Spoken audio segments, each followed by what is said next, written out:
Boa noite, amigos. Tudo bem?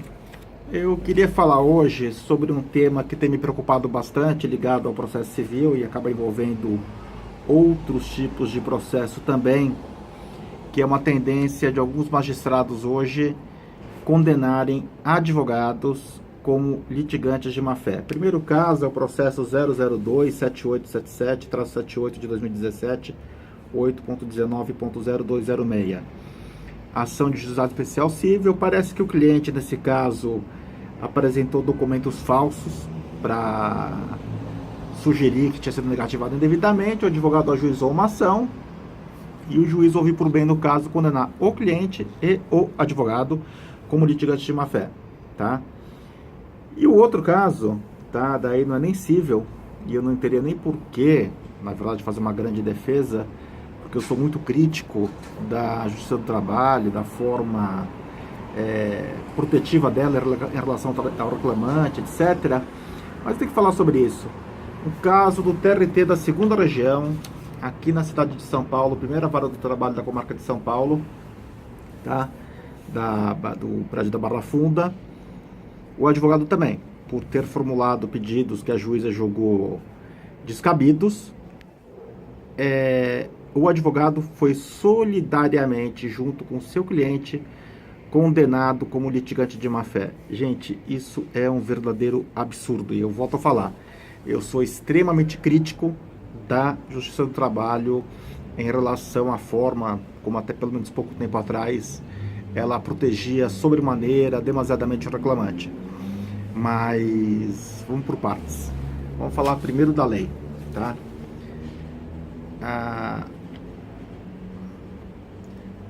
O artigo 79 do novo CPC fala: responde por perdas e danos aquele que litigar de má-fé, como autor, réu ou interveniente. Não fala de juiz, não fala de advogado, não fala de promotor, tá? Então responde por má-fé quem é autor, réu ou interveniente. Você vai falar, pô, Paulo, mas será que não cabe em hipótese que o advogado age de má-fé? Olha, em casos excepcionalíssimos, cabe, tá? Eu tive um processo no escritório, que a gente fez um acordo, tá? E o credor, né? A gente fez um acordo, eu estava pelo devedor, e o advogado do credor e o credor,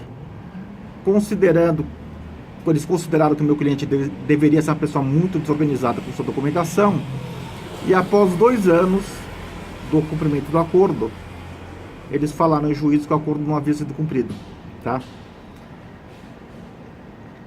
Com muita luta, com muito sacrifício, meu cliente conseguiu achar o recibo. E detalhe, o mesmo advogado que falou que o acordo não havia sido cumprido foi o advogado que assinou em conjunto o recibo, o advogado do credor, no caso, tá? Eu assinei o recibo também e tal. Nesse caso específico,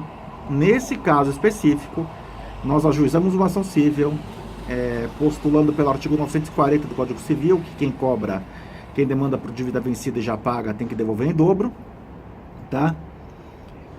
E nesse caso específico, até a relatora do caso, se não me engano, foi a desembargadora Maria Lúcia Pisotti, da 30ª Câmara de Direito Privado, tá?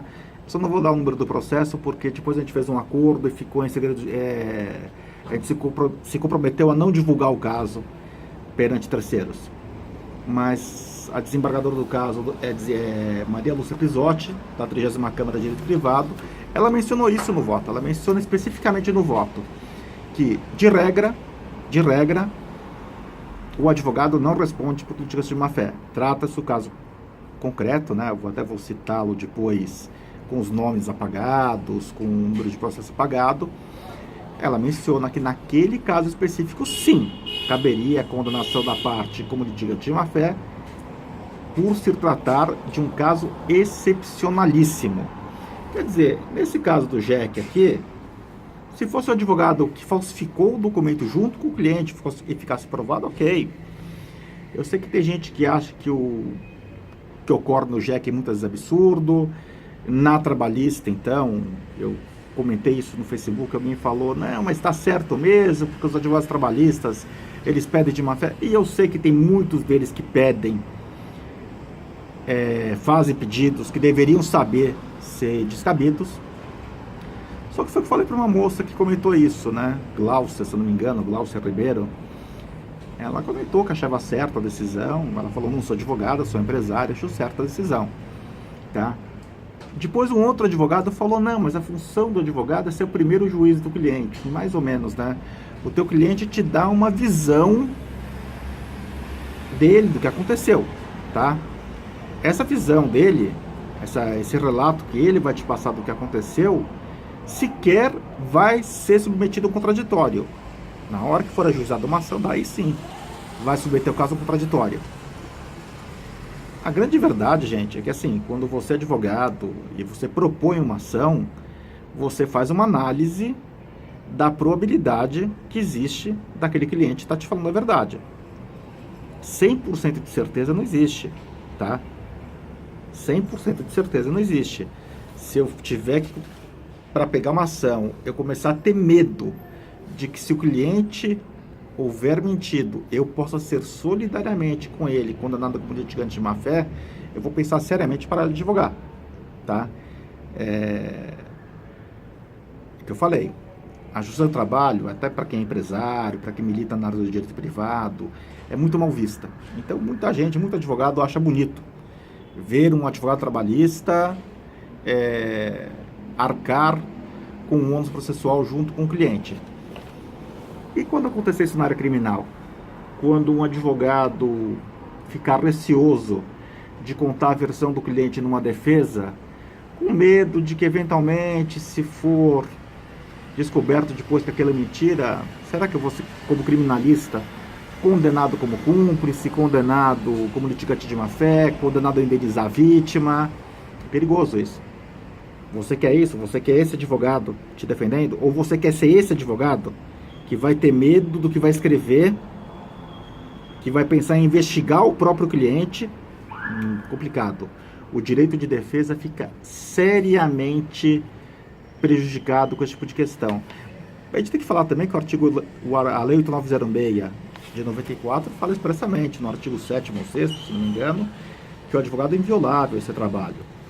Mas assim, mesmo que o artigo 79 do CPC nada falasse, tá, sobre quem responde como litigante de má fé, esse impedimento de se condenar o advogado decorre da Constituição, do princípio do direito à defesa, da ampla defesa.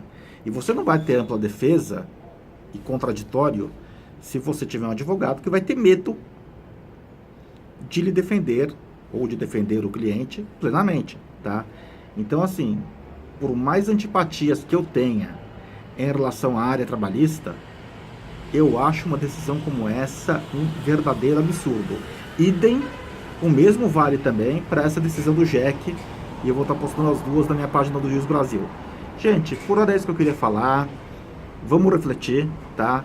O problema do ativismo judicial, quando eu fiz o vídeo falando da questão da posse da ministra Cristiane Brasil, etc., um monte de gente me bombardeou, me xingou, etc., como se eu fosse conivente com a bandidagem, com a corrupção. Não é isso, não é esse o ponto. O ponto é o seguinte: o ativismo judicial é muito legal quando é contra nossos inimigos. Quando começa a atrapalhar o direito de defesa do seu cliente, o seu direito de exercer livremente como advogado sua profissão, a coisa começa a ficar perigosa, tá bom? Meus amigos, por hora é esse meu recado, se eu queria falar, o vídeo ficou um pouquinho longo, e até o próximo vídeo, boa noite.